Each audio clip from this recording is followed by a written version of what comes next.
In Hong Kong, Mr. Braithwaite attends martial arts sparring match where he sees a skilled fighter named Lee. Despite being smaller, Lee defeats a larger opponent with impressive skill. After the match, Lee demonstrates his agility by flipping over some obstacles to applause.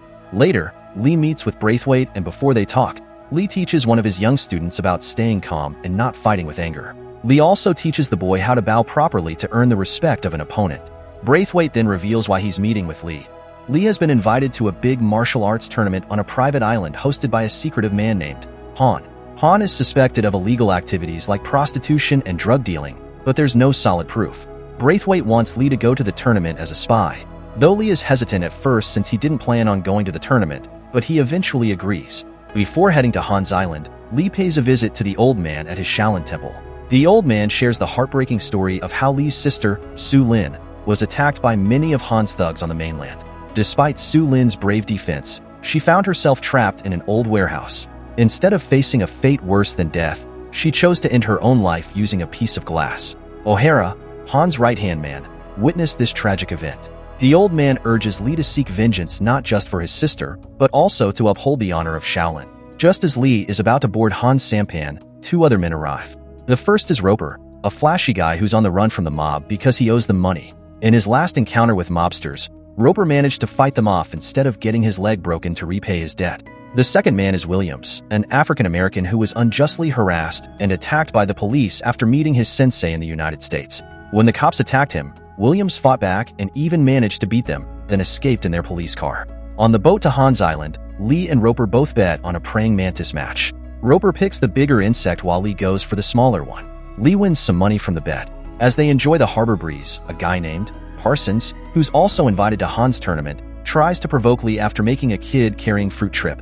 Parsons asks Lee about his fighting style, and Lee responds by saying it's the art of fighting without fighting. Parsons mocks Lee and tries to provoke him into a fight.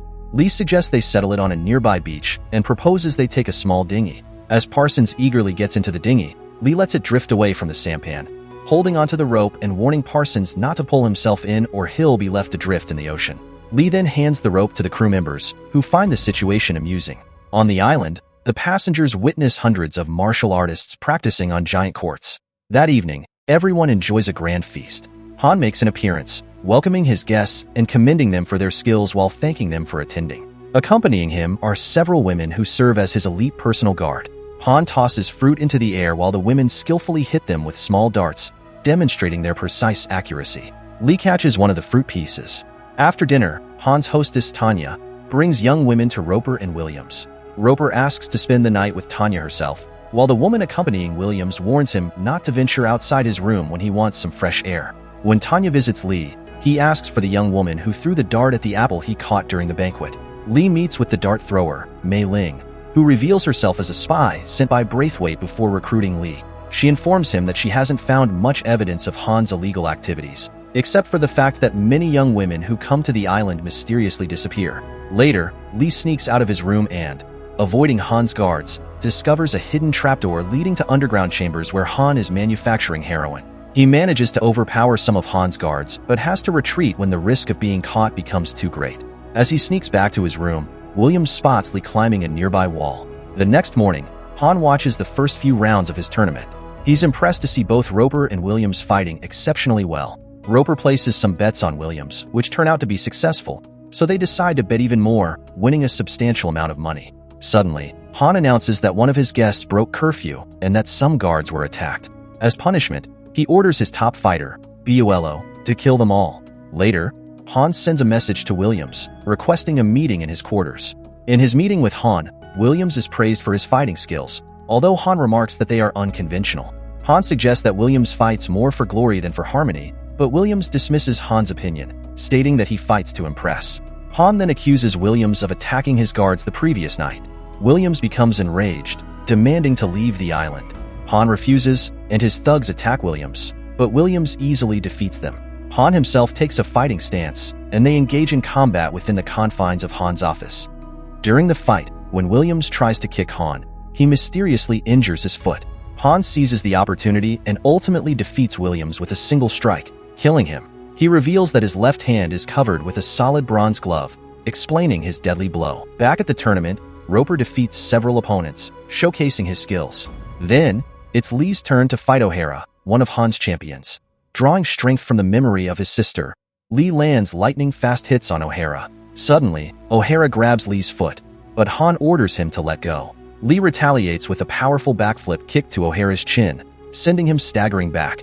To finish him, Lee delivers a fierce kick to O'Hara's chest, sending him crashing into chairs and some spectators.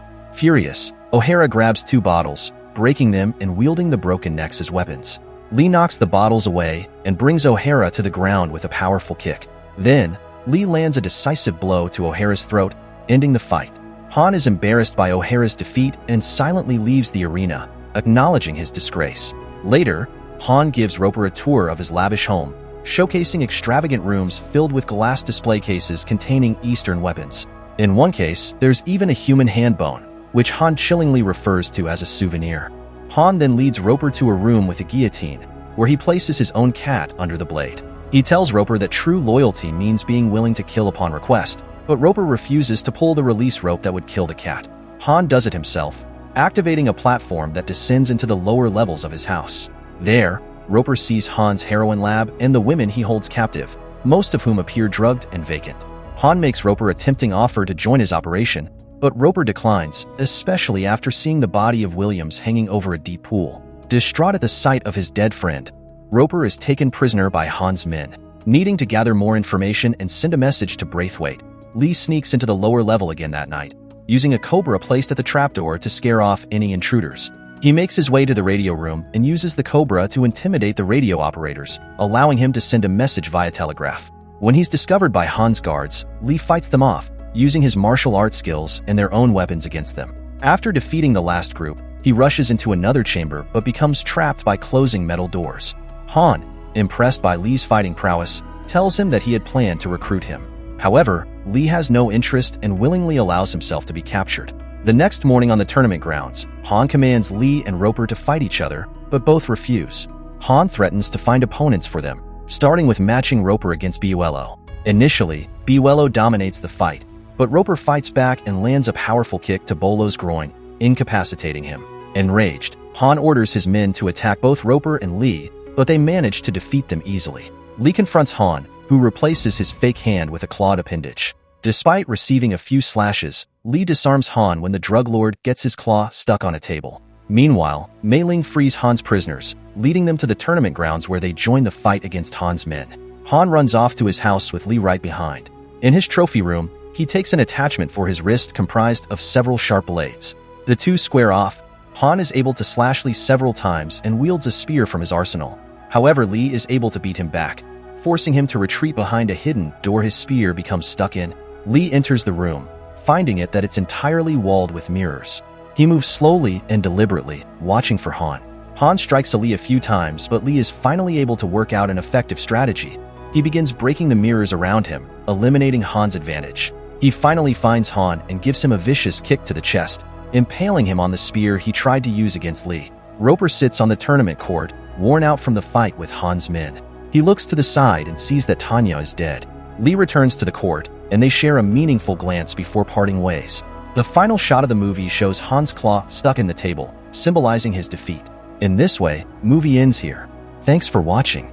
Like and subscribe for more interesting movie recaps.